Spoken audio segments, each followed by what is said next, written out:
नमस्कार दोस्तों, हमारे YouTube चैनल स्टॉक टाइम में आपका स्वागत है। इस वीडियो में हम बात करेंगे ESM लिस्ट के बारे में। आज ESM में कुल 13 कंपनियों को शामिल किया गया है, तो वहीं 8 कंपनियों को बाहर भी किया गया है।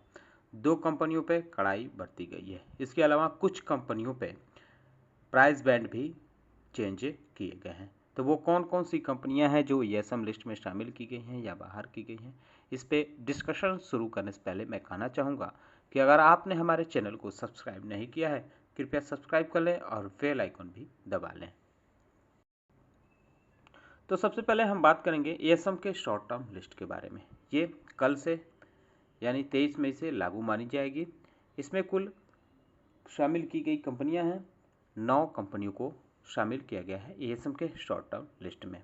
एचकॉन global service limited, Bemco hydraulics limited, capital India finance limited, GKB ophthalmics limited, Maruti infrastructure limited. इसके अलावा जो शामिल की गई है कंपनियां वो हैं मर्सी लैबोरेटरीज लिमिटेड, मोनगिपा capital finance limited, Shri steel wires ropes limited और त्रेझरा सॉल्यूशन लिमिटेड। इन कंपनियों को ESM के शॉर्ट टर्म लिस्ट में शामिल किया गया है।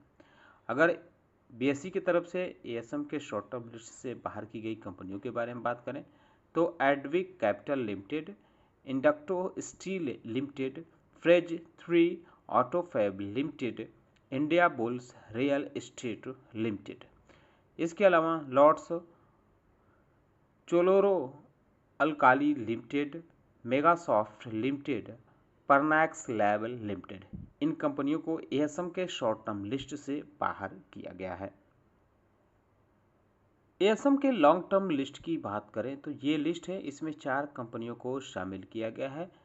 Galada finance limited, KBC global limited, K solves India limited और त्रिविक्रम इंडस्ट्रीज लिमिटेड। इन कंपनियों को ESM के शॉर्ट टर्म लिस्ट में शामिल किया गया है, माफ़ कीजिएगा, ESM के लॉन्ग टर्म लिस्ट में शामिल किया गया है, जो कल से लागू मानी जाएगी। इसके अलावा 2 कंपनियों पर कड़ाई बरती गई है, सिंप्लेक्स पेपर्स और नेक्स्ट मीडिया वर्क्स लिमिटेड।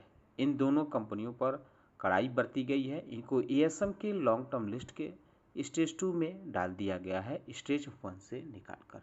वहीं एक कंपनी को ESM के लॉन्ग टर्म लिस्ट से बाहर भी किया गया है, EI फॉर्ज लिमिटेड। इस कंपनी को ESM के लॉन्ग टर्म लिस्ट से बाहर करके अब GSM फ्रेमवर्क में डाला गया है।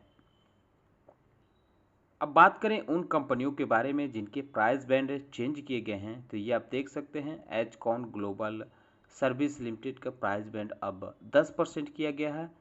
शीतल डायमंड्स लिमिटेड का भी प्राइस बैंड 10% किया गया है। ग्लैंड फार्मा लिमिटेड का भी प्राइस बैंड 10% कर दिया गया है।